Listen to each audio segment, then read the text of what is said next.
Welcome to the Goddesses of Social Work podcast, hosted by Renita Ray Davis, licensed clinical social worker, board-approved social work clinical supervisor, and facilitator of the Goddesses of Social Work supervision community. Join us as we travel through the social work journeys told by the Goddesses of Social Work community members, past and present, as they make their way toward clinical licensure. On today's special episode of the Goddesses of Social Work podcast, celebrating the 2024 Social Work Month NASW theme, Empowering Social Workers, Inspiring Action, Leading Change, Jessica Parker, LMSW, has joined the show. Jessica Parker, LMSW, from Montgomery, Alabama, received her bachelor's degree in human development and family studies and a master's of social work degree from the University of Alabama. She began her social work career in Detroit, Michigan, working for nonprofit and state governmental agencies. While in Michigan, Jessica became a certified special education teacher. Jessica returned to Montgomery in 2011 and worked briefly at Department of Human Resources. Jessica briefly returned to teaching, but is now a district social worker within the Montgomery Public School System. During her career, Jessica has worked with at-risk populations and served as an advocate for those often overlooked by society. Jessica is the mother of 3 adult daughters and the proud grandparent of 1 grandson with another grandchild expected in October. Jessica, congratulations and welcome to the show. Super excited to have you on today. Thank you. I am super excited to be here. Thank you for having me.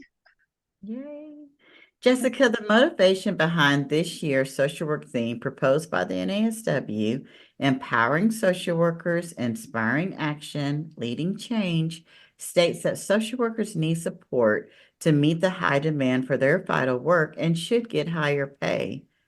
Jessica, what has been your experience with the salary gap within the social work profession? Have you had any experience having to negotiate your salary? And if so, and or not, what advice would you give other social workers who may be struggling with salary negotiation? Well, I have not had to negotiate a salary, and I think that is mainly due to my naivete at the time. I remember my very first social work job. It was at a boys' home in Detroit, a residential boys' home. And so I interviewed, and she knew I was fresh out of school, and she offered me $25,000. So we're talking that was 1997. So even in 1997, $25,000 was not a lot of money. So, especially you're talking about a master's degree and things like that. So, and I remember thinking, wait a minute, I need to negotiate, but plumb out of school, young, in a new place, I just did not even attempt to try to negotiate. But the way that social workers are coming into the field now, they have so much experience in doing so many things prior to getting the MSW and being licensed that I would say use that as your bargaining tool, because these agencies, they really need you in what you bring, your expertise, that different way you have of looking at things. And even though you may be brand spanking new, don't settle. That's my advice. Don't settle. Even if it's 500 extra dollars, negotiate for what you feel would be right and fair for you. Because believe you me, with a demand, if they don't want to give it to you, somebody else will. Absolutely. I love it. Say from your chest. Yes. So that was in 1997, Jessica. It is Mhm. 2024 now, right? So that's about Yes. 30, almost 30 years. Long career. I love it. I love me a seasoned social worker. And yet you said you have not had to negotiate salary because of naivety. Are you telling me you've been naive for the last 30 years? I have not. I started at that job, and sometimes you look and with particular agencies, especially when you work in like school systems and the state, they have pay scales. However, you can still negotiate that. I have this experience. And so instead of bringing me in on I'm just throwing out there, step 5, I think I can be brought in at step 6 or 7. And that because of the need, that has actually worked, because there was a particular state job I had doing social work, and they brought me out at the top of the scale because they knew the experience I had and what I was bringing to the table, and so they valued that, and so they started me a couple of steps above what any other social worker would have been hired in at. I love it. I love it. And you deserve that. Absolutely. I want to go back all the way to 1997. Okay. And, we're talking to new social workers coming into the field. And your first thought when she offered you 25,000, and I agreed that still wasn't a lot of money to live off of back then either. But when she brought you in 25 and your first thought was, man, I should negotiate. What do you think held you back? Because I'm sure even 20, 30 years later, that same energy is what holds other people back. What do you think it was that held you back from going ahead and saying, let me go ahead and negotiate? To be quite honest, I think it was just fear of not knowing I could. Fear can really dictate our responses in a lot of things, and where we, take a back seat. So even, with my own children, I try to raise them to live fearlessly, smartly, but not, well, fearlessly, because it can really hold you back. So when I think about that time sitting in that office and she's saying, okay, I like it, I like you, here's the salary, and thinking, but just, the fear of being able to advocate for myself, I can do it a million times for somebody else, but for yourself, it's like, um, and maybe fear too of I was in a new place. I didn't have any family, well, besides a husband at the time, and just wanted to get in a place where I had a job and we had some income, um, and just the fear of the unknown. It sounds like you were, because it was one of the first offers, you didn't realize back then in your first social work job the value of what you brought to the table. So you took the first thing, including the first offer that they had. Yeah, yeah. Yeah. Because I'd been on other interviews, and I remember another one, and it was at like a therapeutic center, and she was interviewing me, and she's like, well, how are you about diagnosing? And then I was, at the time, being from Alabama, I was like, well, we don't diagnose in Alabama. And she looked at me like, what? She was totally appalled. So maybe, and I was on that interview prior to the other one, so maybe I was just afraid, again, the fear that I didn't have the skills needed to be effective at what I was doing. So So know what your value is. Yeah. And yeah. now, it's been 30 years almost, but Alabama social workers are now at the LICSW level. We are now Mhm. able to diagnose within our scope of practice. So a lot has changed in that time. Yeah. Yes, it has. And Yeah. all for the better. All for the better. Exactly. I think it's the best time in the world to be a social worker in Alabama. Oh, absolutely. Yeah. Jessica, the NASW has shared in its press release and proclamation for Social Work Month that social work is one of the fastest growing professions in the United States, and that we are on the front line for some of the toughest crises this nation has faced. Can you give me an example or examples of your frontline experience? And what advice would you give to social workers who are going to be entering the field over the next few years? And I have to say that a lot of my frontline experience has been now, being a school social worker, that we are the first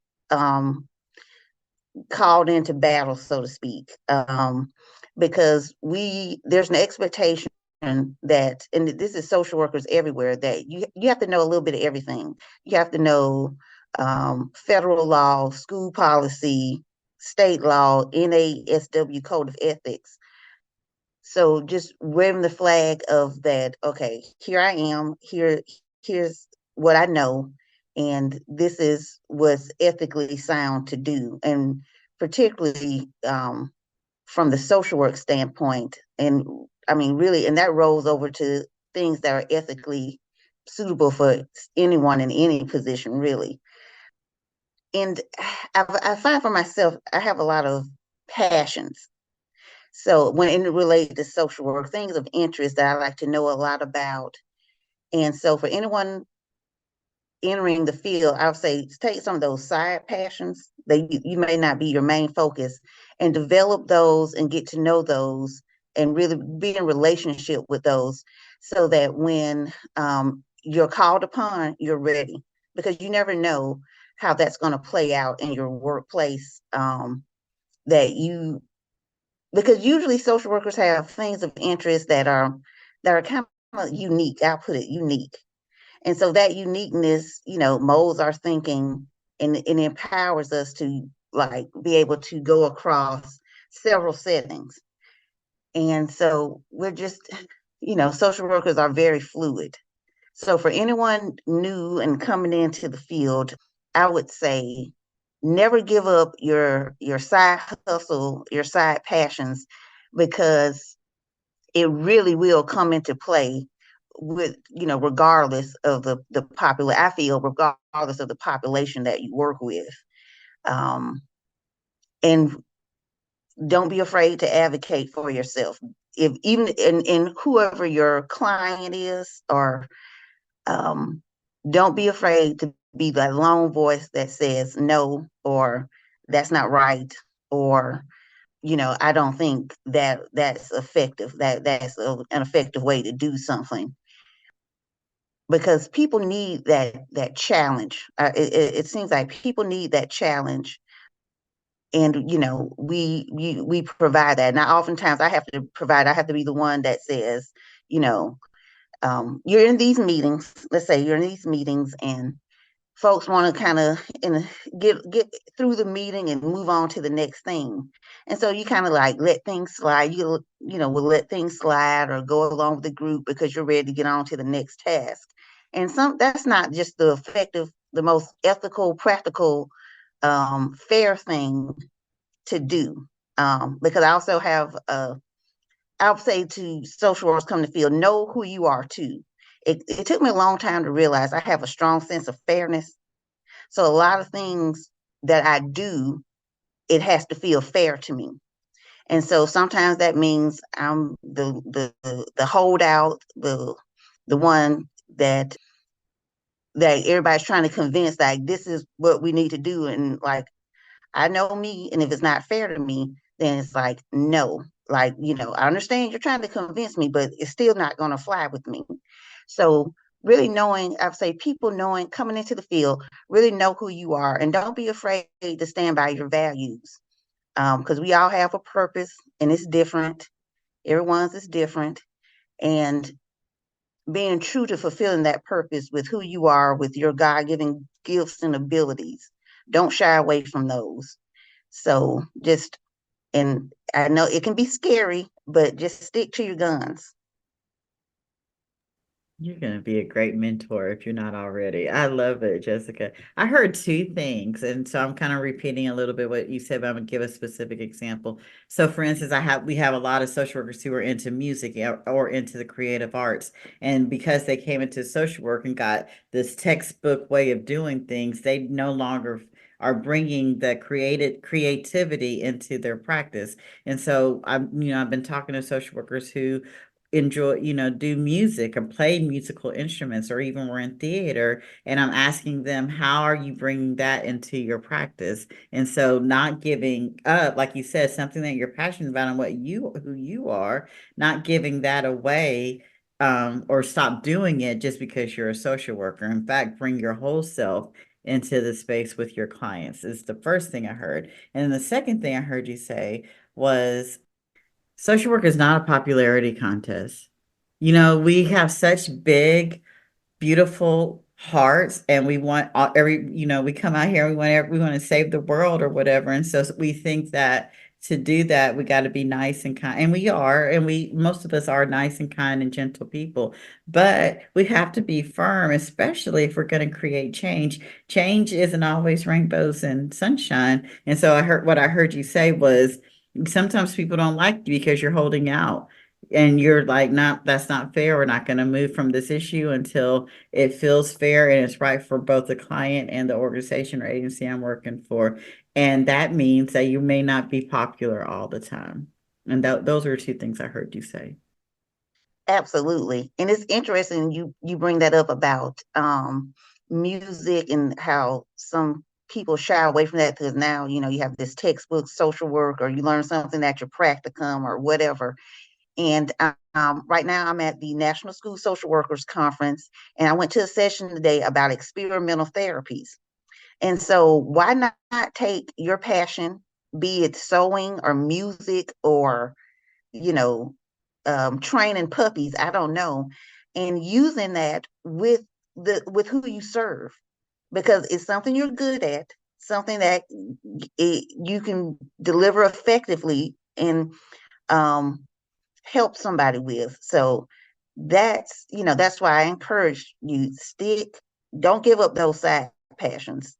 Um, if it's travel, like I've encountered so many children who have not been outside their city walls or even their neighborhood. So why not bless them with pictures of a trip to Italy or a trip to Atlanta or something? It doesn't even matter, and because you're enriching lives with whatever you do, and it's encouraging. I think that's encouraging when you share yourself, and it helps develop that relationship because it's like, this is who I am, and here I am, just like you're asking your client to be. Absolutely. That is so beautiful. And just, I love that you said having the pictures on your wall of your trip to Italy or Maryland or wherever it is, and letting them realize this is a big old world out there. And even though you're here because you have a personal problem, there's so much more out there for you to explore and to experience. Oh, Jessica, that was absolutely beautiful. I love that. Absolutely. And then going Yeah. back to the music thing, it's like I Mhm. work with so many students that love music and they like to listen to music, and a lot of people love music, and if you have that gift, definitely use it to help impact somebody's life. Absolutely. Music is the soundtrack of our lives. If you're not asking your Absolutely. client what music are they listening to, what are you doing? What are you doing? I love that. Jessica, I'm so excited because you're going to be at LICSW in the next year or so, which is the highest license recognized by this profession. With that license, though, comes an energy of leadership within our profession. So I'm curious, how do you see yourself as an agent of change? And what changes would you like to see happen in social work?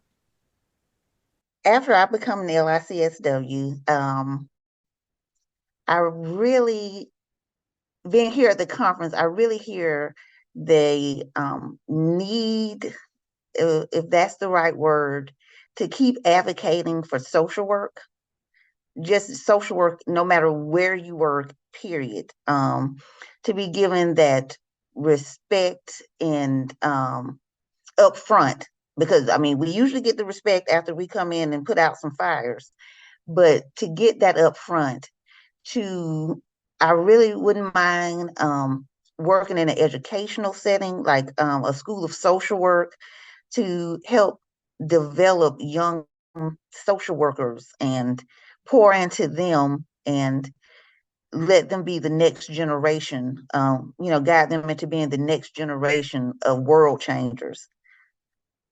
So there you go. That's what I foresee. And then you brought up about, potentially being a mentor, maybe, mentoring some young social workers and I don't know, just helping them to develop to their fullest potential. Learning from my mistakes.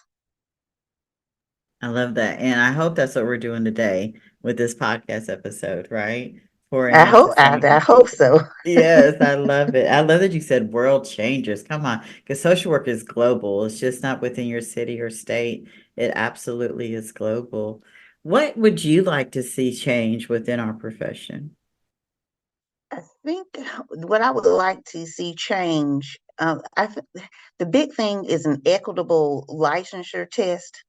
There are so many folks out there that consider themselves social workers and they do the work, but they can't pass that licensure test.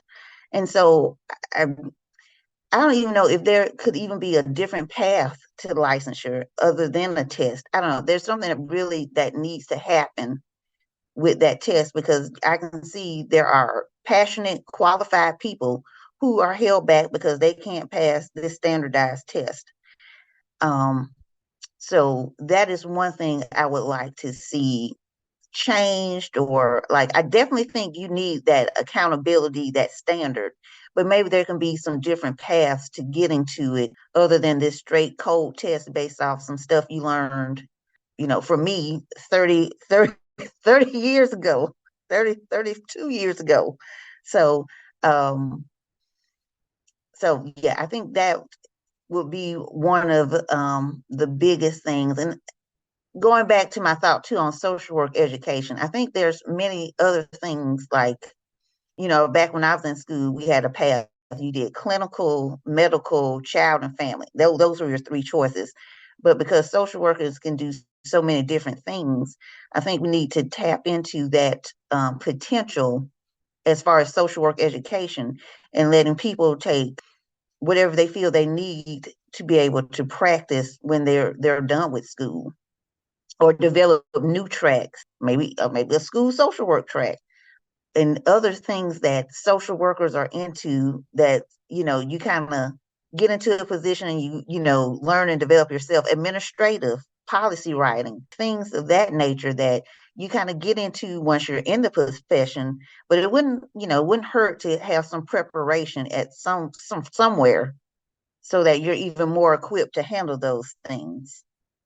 I love that. And I love that you brought up the exam. I think you're the first person in in our special episodes who's brought up the exam and wanting to see that change. And, I love sharing resources. And one of my colleagues, Dr. Lauren Richardelli, she just wrote a special edition about the ASWB exam. I'm going to share with you, and I'm going to put it in your podcast episode description link so that others who might want to read it can read it as well, because Okay. they're talking about there is a problem, and they're also providing some solutions as well. And so, yeah, I'm so glad that you brought up the ASWB exam, because there definitely needs to be some changes there. And maybe it does start with, at the university level, those who are providing the MSW and BSW coursework, and diversifying what the options are on our path to social work.